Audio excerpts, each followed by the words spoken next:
Today we are making vegan twist on Japanese classic eggplant unagi. No eel, but just juicy and tender eggplant coated with savory and sweet eel sauce. It just tastes like unagi. I'm making this recipe on repeat like 3 times a week. It's that delicious. And I think you're gonna love it too. Let's get started. First, we are going to make the eel sauce. Add mirin and sugar to a small pan and bring it to a boil. Let it cook for a little bit to evaporate the alcohol. Then add the soy sauce and simmer until it reduces slightly.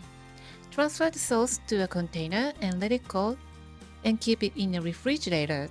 This sweet and savory sauce will keep for about 3 months and it's really nice to have on hand. This is actually the same eel sauce we made in How to Upgrade Supermarket Unagi recipe. Cut around the stem end, almost like you are sharpening a pencil, to reduce the waste. Then peel off the skin. Soak the eggplant in water for a couple of minutes. This helps remove some bitterness and also keep it from discoloring.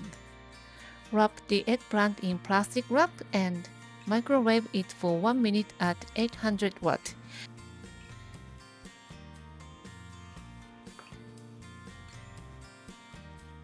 Turn it over and microwave for another 1 minute. You may need to adjust the cooking time depending on your microwave. And be careful, it's very hot, and when you touch it, it should feel really soft and cooked all the way through. Now cut the eggplant in half lengthwise. Use a fork to gently flatten it. You want to break down those fibers and make the eggplant really soft. And flip it over and gently press it again with your fork and poke all over. Then generously dust both sides with cornstarch. I actually compared cornstarch with potato starch. I use potato starch a lot in Japanese cooking, but for this dish, I found cornstarch gives the eggplant a crispier crust. Now let's cook it.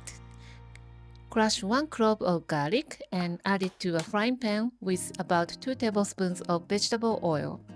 Cook it slowly for a couple of minutes to bring out that garlicky aroma. Eggplant has really mild and gentle flavor, so adding this a little bit of garlic makes the whole dish much more satisfying. Once the oil is fragrant, take out the garlic and gently slide in your prepared eggplant. Cook over medium-high heat for about 3 to 4 minutes until the bottom is beautifully golden and crispy. It does take a little bit of time to get that crispy crust, so be patient. Then flip it over and cook for another 3 to 4 minutes. And here is something important. Don't press the eggplant down. If you press it, the eggplant will release the moisture. So we want to keep all the moisture inside and only crisp up the outside. That gives us this beautiful contrast. The crispy crust on the outside with a soft and fluffy and juicy center. And that texture is surprisingly similar to unagi. Once both sides are crispy, wipe out any excess oil from the pan. Otherwise, when you add the sauce, it can splash everywhere. Turn off the heat, then add about 2 to 3 tablespoons of eel sauce we just made. Turn the heat again. And coat the eggplant with the sauce until it becomes beautifully glossy.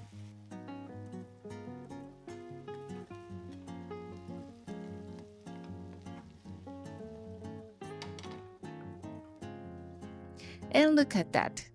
Transfer to a cutting board and you can cut it into 4 pieces to make it easier to eat, or you can leave it whole. Now add freshly cooked rice into your bowl and drizzle a little eel sauce over the rice. Place your eggplant unagi right on top. I like to serve this with benishoga, Japanese red pickled ginger. That little bit of acidity and spice gives the dish really nice kick. And today I'm also serving it with light clear soup with wakame and umeboshi. Finally, sprinkle a little Sansho pepper on top if you like. And look at that, it really looks like unagi. The outside is still crispy even after coating with the eel sauce, and the inside is so soft and fluffy and juicy. It's sweet, savory, and satisfying. It's so delicious, more than I expected. And the best part, it's completely vegan. So if you love unagi or you just want a new way of enjoy eggplant, please give it a try and let me know how you like it. By the way, this beautiful bowl with the lid is from Nakagawa Masashichi Shoten. The lid helps keep the rice and eggplant warm, and I also love the feelings of hospitality. It feels like this dish was prepared just for you. And when you open the lid, you'll find a cute little deer inside. The deer is an iconic symbol of Nara, where Nakagawa Masashichi Shoten has its root, so it adds a really charming little local touch. Please find the link in the description box below. Thank you for watching the video. Give me a big thumbs up and share the video with your friends and families, and consider subscribing if you don't want to miss any of my new videos. And follow me on the social media and tag me on your post if you give it a try. And join my happy eating group to share your food with me. And my store on Amazon has pretty much everything that I'm using in my video.